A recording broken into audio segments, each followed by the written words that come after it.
Hello, today I'm going to talk about a topic that could be considered quite serious and a little bit sensitive. And this video could go on for a while, so we'll see how it goes. But today I want to talk about the Treaty of Waitangi. It's a treaty in New Zealand and supposedly enacted in the 6th of February 1840. And the reason I'm talking about this is because recently in Amaru, aka Australia, there was some political movements, some other kind of movements around a thing called The Voice. And then there was these discussions that were coming up again about a treaty being formed with the original peoples here. And this is something that the original peoples here have been talking about for a very, very long time. And sometimes they refer to the Treaty of Waitangi in New Zealand as a way to try and encourage it. And obviously the government here is not interested in forming a treaty. So I'm not going to go too much into that today. But I am going to focus more on the Treaty of Waitangi and give you a little bit of a backstory. And I guess, what I'm expressing is that there were many things with this treaty that were far from ethical, and maybe that's all I need to say. And the validity as well of this treaty. It's to show you how far we still have to go in regards to creating these sorts of agreements. So the Treaty of Waitangi is seen as like an agreement, but it's not recognised in international law, and even in the national laws of of New Zealand, it's only recognised in particular statutes. So really the government picks and chooses when it wishes to use it. And so back in the day, it was written by the New Zealand Company. That's literally what it was called, the New Zealand Company. And it was acting on behalf of the colonisers.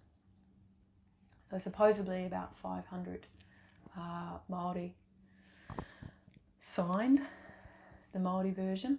That's very debatable about whether those signatures are legitimate and whether some or many of them were forged. And obviously not all chiefs signed. And there was only about 39 Māori that signed the English version. So the treaty was written in the main Māori language, the Te Reo. There is some other Māori languages, but Te Reo is the most well-known one today anyway. And then there was also an English version. And another thing to note is that this was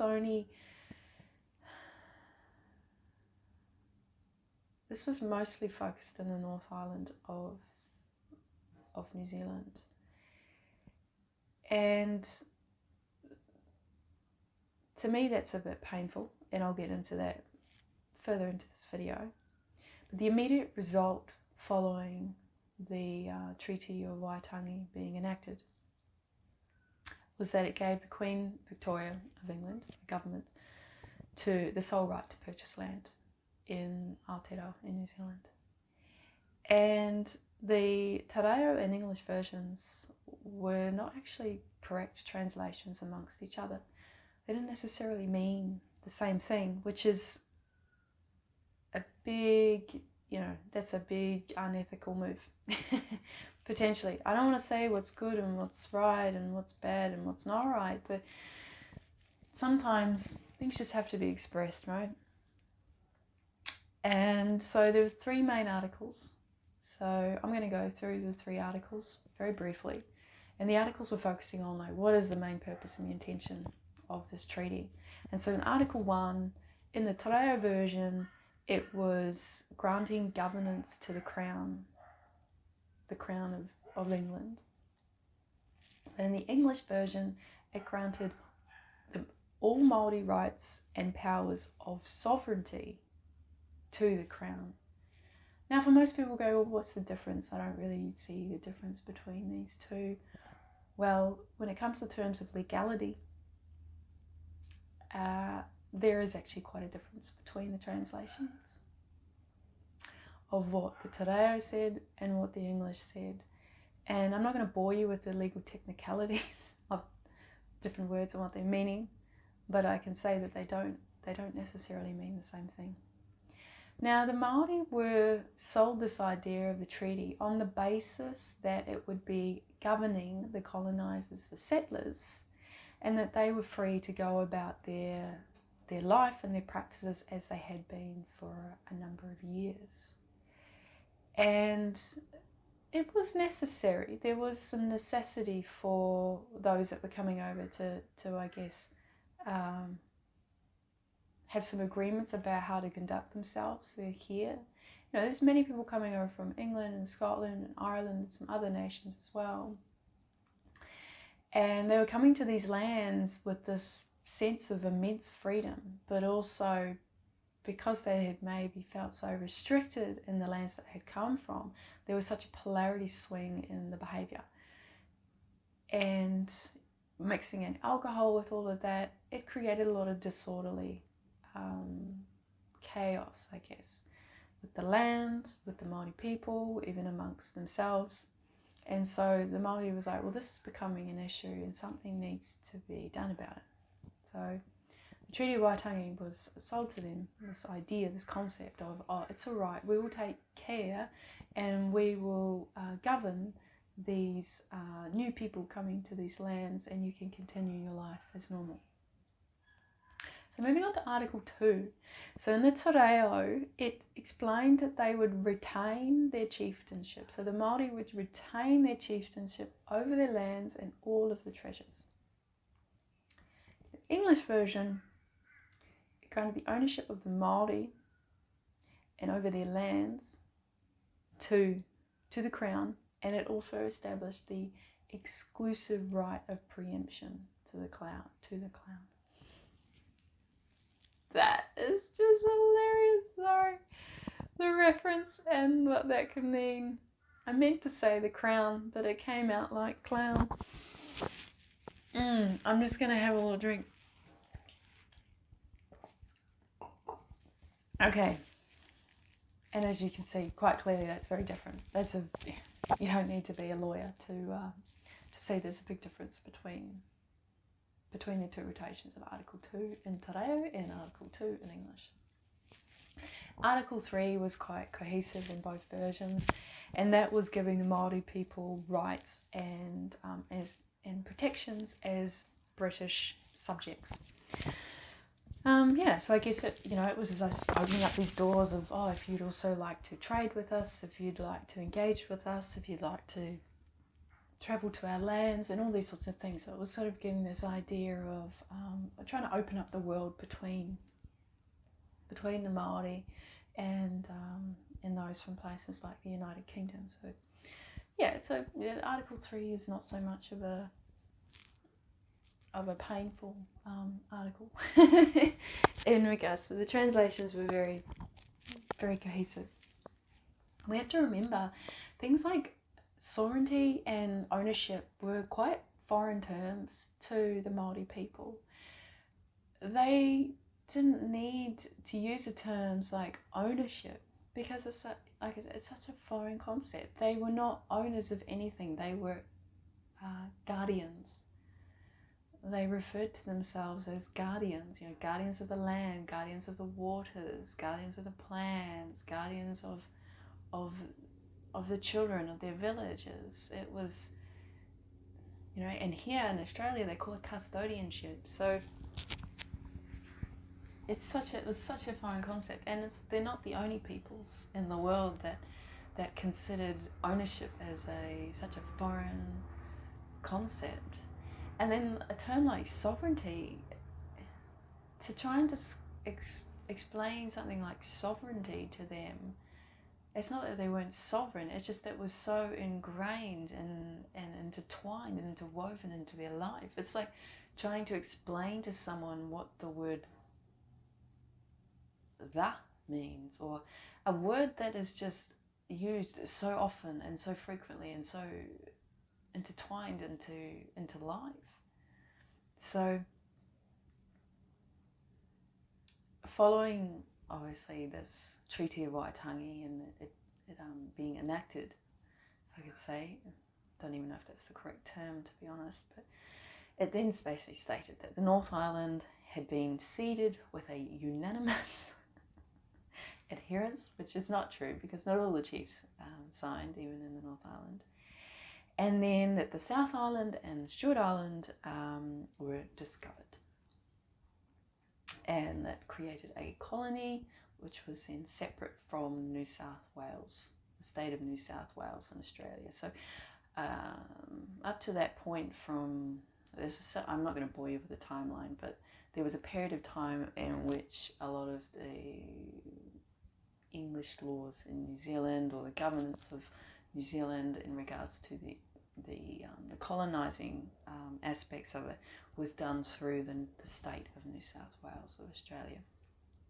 So then following this treaty, it then separated New Zealand into its own colony. And the reason that they didn't engage much in the South Island or the Stewart Island with this treaty was that they were stating along the lines of the South Island had such an uncivilized state of natives. And for me, I've always found that quite painful to read that, and like, to me that's my birthplace, and that's where I spend a lot of my life. I really resonate a lot with the land on the South Island, and to be honest, the term Aotearoa originally referred to the South Island, and now obviously the other lands are encompassed and included in that term, the North Island and the Stewart Island. We just sort of refer to it all as Aotearoa. But Aotearoa was the South Island, and growing up there, and and hearing these stories about the Waitaha people, and feeling that the energy of the lands there, and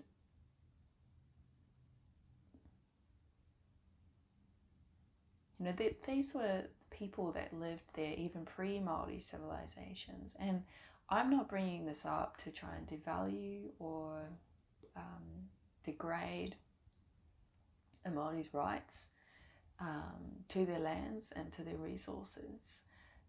No, not at all. I mean, people talk about these stories and these pre-Māori civilizations as if like they don't exist, or they were a myth, when I have friends that are like, I am a descendant of the Waitaha people. They can trace their ancestry, their whakapapa, all the way back, like even past the more modern Māori civilizations that had lived in New Zealand.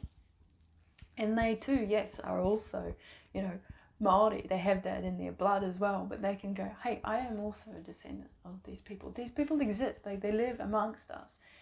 And they were such beautiful people. They, from my perspective, very connected with the Lemurian timeline, and were very peaceful, very matriarchal.